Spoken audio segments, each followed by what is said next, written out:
आज हमारे पास बहुत ही इंपॉर्टेंट वोकेबलरी है, चलें डिस्कस करते हैं। ही सेड दैट, उसने कहा, एक्चुअली किसने कहा, बात हो रही है एडवोकेट शान गुल की। अब जो एडवोकेट शान गुल है उसने क्या कहा, Punjab police genuinely and without any malice. देखें पहले तो आप जेन्युइनली को अंडरस्टैंड करें, यानी कि इन ए ट्रूथफुल वे, ठीक है ना, ऑनेस्ट तरीके से, and without any malice. Malice होता है बदनीयती, यानी कि जो पंजाब पुलिस थी ना, एक तो वो ऑनेस्ट थी, और यानी कि जो उनकी इंटेंशन थी ना वो बदनीयती पर मुबनी नहीं थी, उनके अंदर किसी किस्म की बदनीयती नहीं थी। रिमेन अंडर द इम्प्रेशन, अब वो जो पंजाब पुलिस थी ना, एक तो वो ऑनेस्ट थी, उनके अंदर किसी किस्म की बदनीयती नहीं थी। अब वो क्या थी, वो अंडर द इम्प्रेशन थी। आप इस फ्रेज को अंडरस्टैंड करें, under the impression, sometimes we have wrong belief और ओपिनियन अबाउट समथिंग और समवन। यहाँ पर आप एग्जांपल देखें, फिर आपको ये जो फ्रेज़ है ना इसकी मुकम्मल यानी कि समझ आ जाएगी, अंडरस्टैंडिंग हो जाएगी। He was under the impression that this rumour would damage his reputation.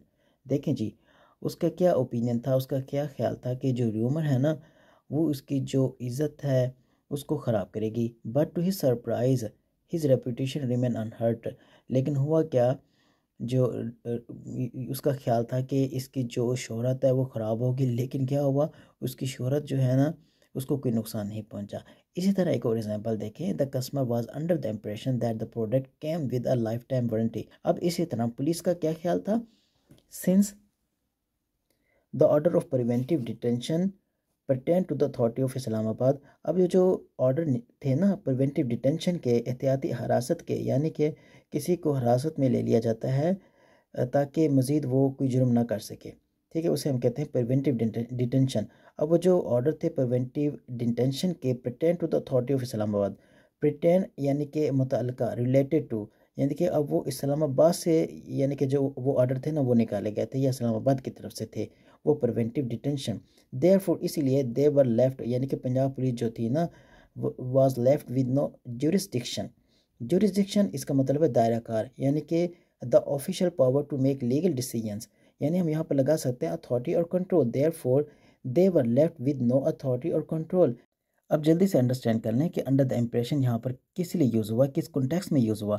देखिए जो पंजाब पुलिस थी उसका क्या ख्याल था, उसका ये ख्याल था कि जो ऑर्डर है ना इस्लामाबाद से आए हैं प्रिवेंटिव डिटेंशन के, तो इसीलिए अब हमारी अथॉरिटी नहीं है कि हम इस यानी कि ऑर्डर को रोक सकें, क्योंकि ये तो इस्लामाबाद से आई हैं। अब ये यानी कि इस इनका ये ओपिनियन था, हालांकि ये गलत थे, लेकिन इसमें इनकी बदनीयती नहीं थी, जस्ट इनका जो नॉलेज था ना वो लिमिटेड था। अब शान एडवोकेट वो यही कह रहे हैं कि इसके पीछे इनकी कोई बदनीयती नहीं थी, उनका जस्ट ये ख्याल था कि ये जो ऑर्डर हैं ये इस्लामाबाद से हैं, इसलिए अब हमारी अथॉरिटी नहीं है। हालांकि हकीकत में इनकी अथॉरिटी थी, ये रोक सकते थे, लेकिन जो यानी कि नॉलेज की लिमिटेशन की वजह से वो इस चीज़ को अंडरस्टैंड नहीं कर पाए पंजाब पुलिस। ठीक हो गया। अब जो पंजाब पुलिस थी वो इसी यानी कि अंडर द इम्प्रेशन में थी। ओके हो गया, अब इस चीज़ की आपको समझ आ गई। चलिए मिलते हैं नेक्स्ट वीडियो में, थैंक यू।